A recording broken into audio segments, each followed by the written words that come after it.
రాష్ట్రాన్ని అప్పులు పాలన చేసి రాష్ట్రంలో అభివృద్ధి లేకుండా ఎక్కడ పడితే అక్కడ ఏది పడితే అది అమ్మేసి తాకట్టు పెట్టి అప్పులు తెచ్చుకొని వడ్డీలు తెచ్చుకొని ఈ రోజు కట్టలేని పరిస్థితి రాష్ట్రానికి తీసుకొచ్చి పెట్టింది వైసీపీ నాయకులు.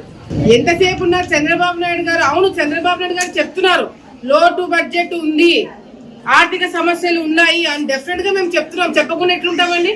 ముఖ్యమంత్రి హోదాలో ఉన్నప్పుడు ఆయన వాస్తవాలు చెప్పకుండా దర్జాగా ఉన్నాం, బ్రహ్మాండంగా ఉన్నామని చెప్పుకుంటూ పోతారా?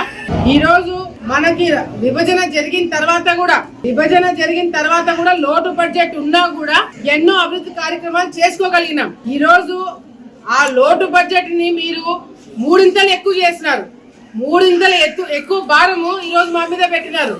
తప్పకుండా పనులు చేస్తున్నాం, కేంద్రం నుంచి సపోర్ట్ వస్తుంది. మొన్న మన రాజధాని గత 5 సంవత్సరాలు రాజధాని అంటే ఏం చెప్పుకున్నామండి? ముఖం తిప్పుకొని వెళ్ళిపోయాల్సిన పరిస్థితి. ఆఖరికి విద్యార్థులు ఎవరైనా స్కూళ్లలో కూడా ఆంధ్రప్రదేశ్ రాష్ట్రానికి క్యాపిటల్ ఏంటంటే ఎక్కడ కూడా 5 సంవత్సరాలు నేర్పిలేదంట. ఏమని చెప్తారు? సగం కన్ఫ్యూజన్ క్రియేట్ చేసి 3 ముక్కలుగా డివైడ్ చేసి రాష్ట్రాన్ని అల్లకల్లోలం చేసి ప్రాంతాల మధ్యన విభేదాలు తీసుకొచ్చి మేమేం కొట్టుకునేలాగా చేస్తున్నారు. రాయలసీమకి జ్యుడిషియరీ క్యాపిటల్ చేస్తామన్నారు, మీకు పాలాభిషేకాలు చేస్తున్నారు. ఏం చేస్తారు రాయలసీమకి మీరు? ఈ రోజు రాయలసీమకి కావాల్సినవి పరిశ్రమలు కావచ్చు, సాగునీటి కావచ్చు, తాగునీటి ప్రాజెక్టులు తప్పకుండా తీసుకొస్తామని హామీ ఇచ్చింది ఎన్డీఏ ప్రభుత్వం. గతంలో కేంద్ర ప్రభుత్వము సాగునీటి ప్రాజెక్టులు సిప్ అనే ఒక కార్యక్రమం ద్వారా మేము ప్రాజెక్టులు కడతాము, మీరు ప్రపోజల్స్ పంపించామంటే కూడా పంపించలేని దద్దమ్మ లాంటి ప్రభుత్వం వైసీపీ ప్రభుత్వం. ఈ రోజు మేము వచ్చిన తర్వాత కేంద్రం దగ్గర నుంచి ఎటువంటి సహాయాలు ఏ డిపార్ట్మెంట్ నుంచి తీసుకోవాలో అన్ని విధాలుగా కూడా తీసుకొని మన రాష్ట్రాన్ని ఆదుకునేదానికి మేమందరం కూడా ఈ రోజు ఎమ్మెల్యేలుగా మేము ఢిల్లీకి పోతున్నాం. ఢిల్లీకి పోయి కేంద్ర మంత్రులను కలిసి వాళ్ళ దగ్గర నుంచి సహాయం కోరి మన ఆలగడ్డ ప్రాంతంని కూడా అభివృద్ధి చేసేదానికి మేము కూడా కృషి చేస్తామని ముందుకు మేము ఎమ్మెల్యేలను తిరుగుతుంటే వైసీపీ నాయకులు ఎంతసేపు ఉన్నా మాకు ప్రతిపక్షం కావాలని చెప్పి కొట్లాడుతున్నారు. ఒక చిన్న ఉదాహరణ చెప్తా.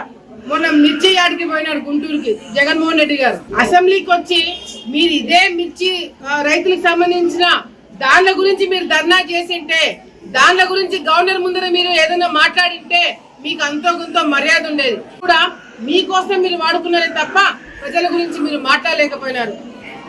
మిర్చి యాడికి పోయి 1 రోజు 2 రోజుల ముందు మిర్చి యాడికి పోయి రైతుల సమస్యల గురించి మాట్లాడిన జగన్మోహన్ రెడ్డి గారు అసెంబ్లీకి రాగానే రైతులకు సంబంధించిన సమస్యల గురించి కాకుండా ఆయన గురించి ఆయన ఎందుకు అడిగినాడు అనేది ఈ రోజు మేమందరం కూడా ప్రజల తరపు నుంచి ఆయన ప్రశ్నిస్తున్నాం. దానికి సమాధానం వైసీపీ నాయకులు చెప్పగలుగుతారా? ఈ రోజు ఇసుక దగ్గర నుంచి చెప్పిన సూపర్ 6 పథకాల దగ్గర నుంచి రాబోయే పెద్ద ప్రాజెక్టుల వరకు అన్ని కూడా ఎన్డీఏ ప్రభుత్వం చేయబోతున్నారు. ఏదైతే తల్లికి వందనం స్కీము తొందరలోనే మొదలవ్వబోతుంది. ఆల్రెడీ గ్యాస్ సిలిండర్లు ఏవైతే హామీ ఇచ్చినామో 2 ఆల్రెడీ ఇవ్వడం జరిగింది. మరి 1 ఆల్రెడీ ఇవ్వడం జరిగింది, 2వది ఇప్పుడు ఇస్తాము. మళ్ళీ ఈ సంవత్సరంకి 3 సిలిండర్లు చేతికి రావడం జరుగుతుంది. అట్లా చెప్పినవన్నీ ఒకటి చేసుకుంటూ వస్తున్నాం. ఏది చేయలేకపోతున్నాం అండి? సంవత్సరంలో దాదాపుగా 3-4 హామీలు నెరవేర్చినాము. ఇంకా ఉండేది 2-3 మిగిలిపోయినాయి, అవి కూడా చేస్తున్నాము. జాబ్ మేళా ప్రతి మంత్ అన్ని నియోజకవర్గాల్లో పెడుతున్నారు.